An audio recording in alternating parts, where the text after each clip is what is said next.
दोस्तों, क्या आपके साथ भी एक ऐसा कभी हुआ है कि आपने किसी फोटो के ऊपर 20 मिनट लगाकर परफेक्ट कलर और एक्सपोजर सेट किया, फिर उसके बाद सिर्फ देखने के लिए आपने कोई उसके एक नया प्रीसेट लगा दिया से आपने उस पे क्लिक किया तो सारी सेटिंग उससे पहले जो हुई थी वो सारी खराब हो गई, तो वहां पे बहुत ज्यादा गुस्सा आता है। तो अभी लाइटरूम का जो एक नया फीचर आया है, तो उसकी मदद से इस प्रॉब्लम को हम हमेशा के लिए खत्म करने वाले हैं। इसका नाम है रेंडर टू डीएनजी और यकीन मानिए ये फीचर आपके एडिटिंग वर्कफ्लो को पूरी तरह बदल देगा। तो चलिए स्क्रीन पर चलते हैं और देखते हैं कि ये कैसे काम करता है। दोस्तों, लाइटरूम का जो फीचर हम यूज करने वाले हैं रेंडर टू डीएनजी, तो उसके लिए मैंने मेरे पास दो इमेजेस है, एक है जेपीजी और एक है रॉ फाइल। तो इन दोनों फाइल को हम लाइटरूम में इंपोर्ट कर लेते हैं। तो यहाँ पे मैं लाइटरूम को ओपन करता हूँ। अब देख सकते हैं ये दोनों इमेजेस लाइटरूम में आ गई है और ये हमारी फर्स्ट वाली है वो रॉ इमेज है और ये दूसरी हमारी जेपीजी इमेज है। तो दोनों के ऊपर क्या फ़र्क पड़ता है, ये फीचर किस तरह से काम करता है, देखते हैं। सबसे पहले हम रॉ इमेज के ऊपर काम करेंगे। तो इस फाइल को हम सिलेक्ट करते हैं और सीधे हम डेवलप मॉड्यूल में इसको लेके जाते हैं। अभी ये हमारी रॉ इमेज है, तो इसमें हमें क्या है कि थोड़ा-सा लाइट एडजस्टमेंट, कलर एडजस्टमेंट हमें करना पड़ेगा, ठीक है? तो हम बेसिक सा एक लाइट एडजस्टमेंट कर लेते हैं। फॉर एग्ज़ाम्पल यहाँ पर मैं एक बार ऑटो पे क्लिक कर देता हूँ, तो इमेज हमारी काफ़ी अच्छे से यहाँ पे इम्प्रूव हो गई। लेकिन कभी-कभी हमें मैनुअली भी काम करना पड़ता है, तो आप देख सकते हैं कि इसमें ज़्यादा हाइलाइट है, तो हम थोड़ा-सा हाइलाइट और कम करेंगे, थोड़ा-सा एक्सपोज़र कम करेंगे और यहाँ पर चाहिए तो मैं थोड़ा टेम्परेचर भी बढ़ा लेता हूँ, ठीक है? तो अभी ये इमेज काफ़ी अच्छे से यहाँ पे दिख रही है। अगर आप चाहिए तो इसमें शैडोज़ भी एडजस्ट कर सकते हैं। यहाँ पे मैं थोड़ा टेक्सचर ऐड कर लेता हूँ, क्लैरिटी। तो मान लीजिए कि आपने एक रॉ इमेज है, कोई भी ऐसी इमेज जो आपने काफ़ी अच्छे से एडिट कर ली, मतलब आपने उसमें ढेर सारा एडिटिंग यहाँ पर कर लिया। लेकिन क्या होता है कि अगर आप कोई भी ऐसा प्रीसेट या फिर कोई ऐसी प्रोफ़ाइल है, अगर यहाँ पे देखेंगे, यहाँ पे एडोबी के प्रोफ़ाइल है, अगर मैं यहाँ पे कोई भी प्रोफ़ाइल पे क्लिक करता हूँ, तो क्या होता है कि हमने जो एडिटिंग किया है रॉ फाइल के ऊपर, तो वो उसके ऊपर ओवरराइट हो जाता है। फॉर एग्ज़ाम्पल अभी यहाँ पे मैं कोई भी एक प्रोफाइल चूज़ कर लेता हूँ, जैसे कि ये पोर्ट्रेट वाली है।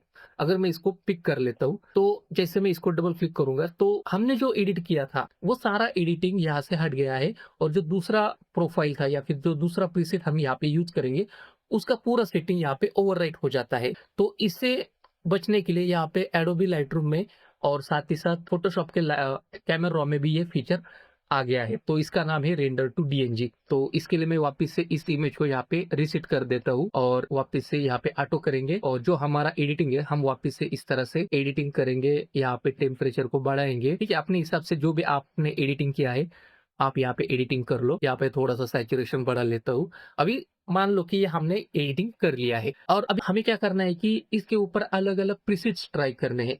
तो जैसे मैंने आपको कहा कि अगर हम प्रीसेट ट्राई करेंगे तो इसका जो ओरिजिनल लुक है या फिर हमने जो एडिटिंग किया है वो ओवरराइट हो जाएगा। तो इसीलिए अभी लाइटरूम में ये एक नया फीचर ऐड हो गया है। तो यहाँ पर मैं आपको इसी इमेज को बिफोर आफ्टर एक बार दिखा देता हूँ। यहाँ पर आप देख सकते हैं ये हमारा ओरिजिनल इमेज है और ये हमारा एडिटेड इमेज है, ठीक है? थोड़ा-सा मैं सैचुरेशन कम कर लेता हूँ, थोड़ा टेम्परेचर कम कर लेते हैं, ठीक है? आप देख सकते हैं ये हमारी ओरिजिनल इमेज बिफोर वाली और ये हमारी एडिटिंग वाली, ठीक है? तो हमें क्या करना है कि ये हमारा एडिटिंग है वो हमें प्रिजर्व करना है और इसके ऊपर कोई भी हम प्रीसेट लगाएँगे तो जो हमने एडिटिंग किया है वो यहाँ पे खराब नहीं होना चाहिए। तो इसके लिए यहाँ पे लाइटरूम में जो नया फीचर आ गया है वो है रेंडर टू डीएनजी।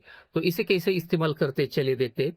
सबसे पहले आपको यहाँ पे क्या करना है, यहाँ पे राइट क्लिक करना है। राइट क्लिक करते ही आपको रेंडर टू डीएनजी का एक ऑप्शन मिलेगा। जब आप इस पर क्लिक करते हैं तो लाइटरूम क्या करता है कि आपकी फोटो की बिल्कुल नई फाइल बना देता है। इस नई फाइल में आपने अब तक जो भी एडिटिंग की है वो सब उसमें बेक इन हो जाती है। मतलब जैसे फ़ोटोशॉप में हम स्टैम्प विजिबल लेयर बना लेते हैं या फिर कोई फ्लैटन इमेज बना लेते हैं, तो उसी तरह से ये क्या करता है कि एक अलग से फाइल बना लेता है और जो भी आपने एडिटिंग की है वो उसके अंदर सेव हो जाता है, यानी परमानेंटली उसमें वो फिक्स हो जाता है। तो यहाँ पर हम जैसे रेंडर टू डीएनजी करेंगे तो यहाँ पे आपको एक पॉपअप आएगा, render to DNG generate new file with current edit permanently applied similar to exporting to JPG और अ टिफ, ठीक है? तो यहाँ से हम इसको ओके कर देंगे। अब जैसे हम इसको ओके करेंगे तो आपको यहाँ पे ये इमेज यहाँ पे नहीं दिखाएगा।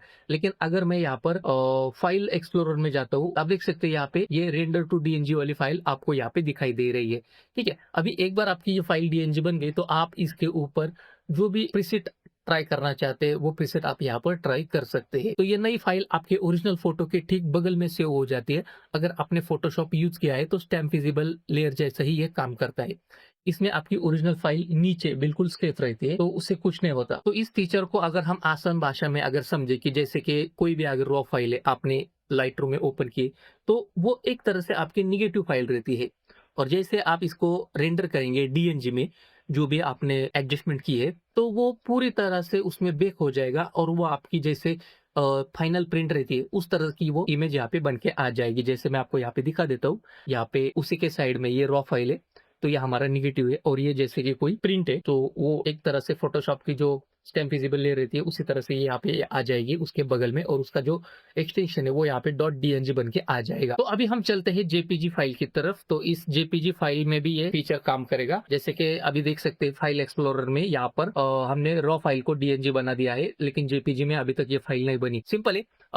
पहले हम इस इमेज को थोड़ा-सा एडिटिंग कर लेंगे। जैसे मैं यहाँ पे ऑटो बटन पे क्लिक करता हूँ और उसके बाद यहाँ पे थोड़ा-सा एक्सपोज़र एडजस्ट करते हैं, कॉन्ट्रास्ट को एडजस्ट करते हैं, हाइलाइट्स, शैडोज़, वाइब्रेंस को हमने एडजस्ट किया, हल्का-सा सैचुरेशन बढ़ाएँगे और थोड़ा टेक्सचर भी हम ऐड कर देंगे, ठीक है? अभी ये हमारा बेसिक एडिटिंग हो गया। अगर मुझे इसके ऊपर कोई प्रीसेट लगाना है, तो ये सारा सेटिंग उसके ऊपर उस प्रीसेट के दौरान ये ओवरराइट हो जाएगा। तो इसके लिए हम यहाँ पे क्या करेंगे कि यहाँ पर इस फाइल को हम रेंडर टू डीएनजी कर देंगे। सेम वही आपको पॉपअप आ जाएगा, ठीक है? और यहाँ से हम इसको ओके करते हैं। जैसे आप इसको ओके करेंगे तो इसके बगल में, इसके बाजू में आप देख सकते हैं फाइल एक्सप्लोरर में एक दूसरा फाइल बन के आ गया है, ठीक है? तो ये ओरिजिनल फाइल आपका सेव रहेगा और अभी हम इसके ऊपर जो नया डीएनजी फाइल बन के आ गया, इसके ऊपर आप जो भी रेंडरिंग करना चाहते हैं, जो भी आप प्रीसेट लगाना चाहते हैं, आप लगा सकते हैं। जैसे मैं यहाँ पे अलग-अलग प्रीसेट यहाँ पे यूज़ करके आपको दिखाता हूँ। फॉर एग्ज़ाम्पल अभी मुझे ये प्रीसेट काफ़ी अच्छा लगा, तो इसका मैं थोड़ा अमाउंट कम करके यहाँ पे रख सकता हूँ या फिर हम दूसरा ट्राई करते हैं, ठीक है? तो ये भी काफ़ी अच्छा प्रीसेट है। तो इस तरह से कोई भी अगर प्रीसेट आप लगाते हैं, तो आपका जो ओरिजिनल एडिटिंग है, वो वैसे ही यहाँ पे रह जाएगा, ठीक है? तो अभी हम चलते हैं वापिस से इस इमेज की तरफ। तो अब आते हैं सबसे मेन पॉइंट पर, हम इस फीचर का इस्तेमाल क्यों करें? जैसे कि मैंने वीडियो के शुरू में बताया, आप एक नॉर्मल रॉ फाइल पर कोई भी प्रीसेट लगाते हैं, जैसे कि फुल लुक प्रीसेट, तो वो प्रीसेट आपके एक्सपोजर, कॉन्ट्रास्ट और कलर्स की पुरानी सेटिंग को अपनी सेटिंग से रिप्लेस कर देता है। आपकी पुरानी एडिटिंग वही नहीं रहती। लेकिन अगर आप अपनी फोटो को रेंडर टू डीएनजी करते हैं, तो आपकी एडिटिंग पिक्सल में सेव हो जाती है। इसके बाद जब आप उस नई रेंडर्ड कॉपी पर कोई भी प्रीसेट लगाते हैं, तो लाइटरूम के पास ओवरराइट करने के लिए पुरानी सेटिंग नहीं होती। इसीलिए वो आपकी मेहनत को खराब किए बिना आपके काम को ठीक ऊपर, मतलब on top of your work apply हो जाता है। जैसे कि अभी समझो ये मैंने अपना जो भी नॉर्मल एडिटिंग किया है, एक्सपोजर, कॉन्ट्रास्ट, कलर्स, और उसके ऊपर अगर मैं कोई प्रीसेट लगाता हूँ, जैसे कि यहाँ पे जाता हूँ, ठीक है? जैसे कि अभी ये मैंने प्रीसेट लगा दिया और इसको मैं थोड़ा-सा एडजस्ट कर लेता हूँ, ठीक है? अभी मान लो ये मैंने प्रीसेट लगा दिया, तो हमारा जो ओरिजिनल फाइल था, ये अभी ये उसके ऊपर काम नहीं हो रहा। जो हमने रेंडर टू डीएनजी फाइल बनाई है, ये उसके ऊपर ये काम कर रहा है। तो हमारी जो ओरिजिनल फाइल है या फिर उसके ऊपर जो हमने बेसिक एडिटिंग किया है, वो अभी भी वहाँ पे सेव है। तो इसी तरह से आप बिना अपनी ओरिजिनल एडिटिंग को खोए अलग-अलग चीज़ें ट्राई कर सकते हैं। तो वापस से मैं आपको एक बार फाइल एक्सप्लोरर में लेके जाता हूँ और यहाँ पर इसको मैं रिफ्रेश कर देता हूँ। तो आप देख सकते हैं कि इसको अगर इसका जो एक्सटेंशन है ये .dnj आ गया है। तो इसका मतलब ये नहीं होता कि ये रॉ फाइल बन के आ गई है। ये बेसिकली आपकी टिप फाइल रहती है, जो आप एक्सपोर्ट करते हैं जैसे कि जेपीजी में। तो जिस जिस तरह से फोटोशॉप का एक एक्सटेंशन है फाइल सेव करने का, जेपीजी टिफ, तो उसी तरह से ये डीएनजी फाइल एक ही तरह से ये टिफ फाइल है। सिर्फ इसको एक नाम आ गया है या फिर उसके ऊपर एक कवर आ गया है डीएनजी नाम से। उसके अंदर एक टिफ फाइल ही होती है। तो इस इमेज को मैं अंडू कर देता हूँ, कंट्रोल जेड। तो इसका सीधा मतलब है कि इस डीएनजी फाइल में रॉ फाइल जितनी डिटेल रिकवर करने की कैपेसिटी नहीं होती।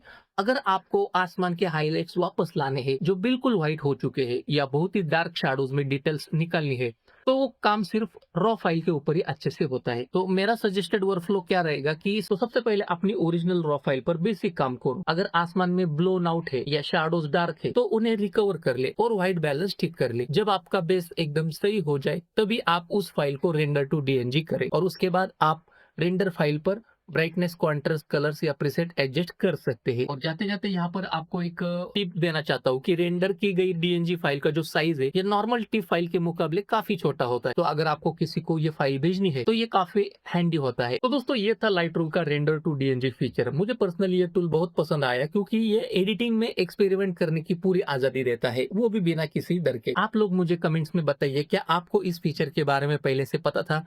और आप इसे एडिटिंग में कैसे यूज़ करने वाले हैं? अगर आपको इस वीडियो में कुछ भी सीखने को मिला है, तो इस वीडियो को लाइक करें, चैनल को सब्सक्राइब कर लें। तो आज के इस वीडियो में बस इतना ही दोस्तों, मिलते हैं अगले वीडियो में।